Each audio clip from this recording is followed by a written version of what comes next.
Graceful, elegant, and majestic are three words that I would use to describe the Frontosa.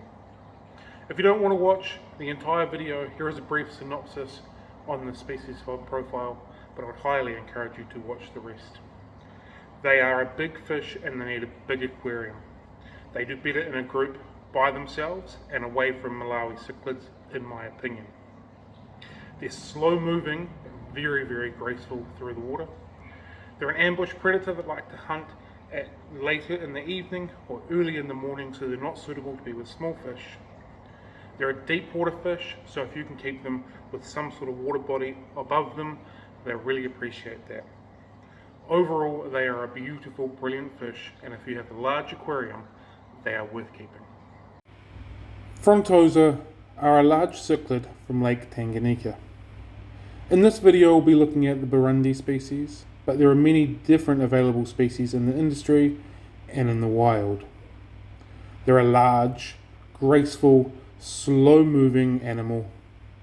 They do phenomenally well when they're kept in a group of their own, and in my opinion, they don't do very well when they're mixed with Lake Malawi cichlids. If you are going to choose other cichlids to go with them, make sure they're not overly aggressive and make sure they're not fin nippers, or otherwise your Frontosa might be given a hard time. For a big fish, they are very easily frightened and they get spooked. They don't like it when there's lots of movement going on in front of their aquarium. If you do want to keep them in a busy area, make sure that they can see all around them so they're not getting spooked if people are walking in front of them. Because they're a deep water fish, they love lots of room and lots of room above them if possible, so they can use the full length and the full height of their aquarium. Although they do spend most of their time towards the middle or the lower parts of the aquarium. They have a lifespan of around 15 to 20 years in captivity, so they are definitely a forever pet. Feeding them is really easy. As you can see here, we're feeding some chopped frozen prawn. They are a carnivore, so things like prawn and krill go really well. Sinking pellets go very well as well. We suggest the New Life Spectrum cichlid pellet. You can also try them on frozen foods like the spirulina mix to get them some more vitamins into their diet. They prefer a pH in the 8s. Males can get to approximately 30 centimeters and females slightly smaller at 25 centimeters, so they are definitely a large animal. You can tell the difference in the males because they have a larger no-kill hump and they become slightly more aggressive and slightly more larger. Their fins also tend to get a bit longer than the female ones as well. They are a nocturnal ambush predator and they like to hunt in the early evening or the early morning when other fish are beginning to rest or are at rest.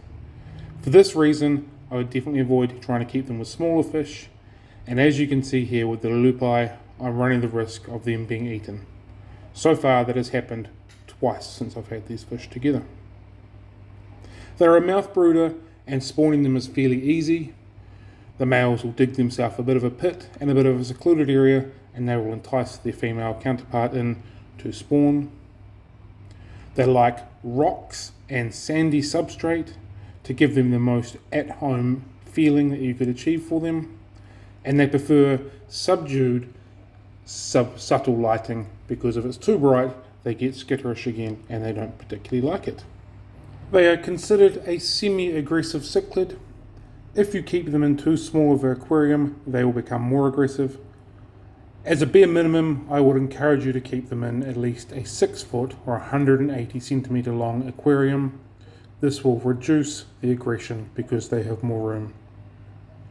I find them personally best by themselves or with other fish that aren't really going to hinder them, the lupi, the cuckoo catfish as you can see here.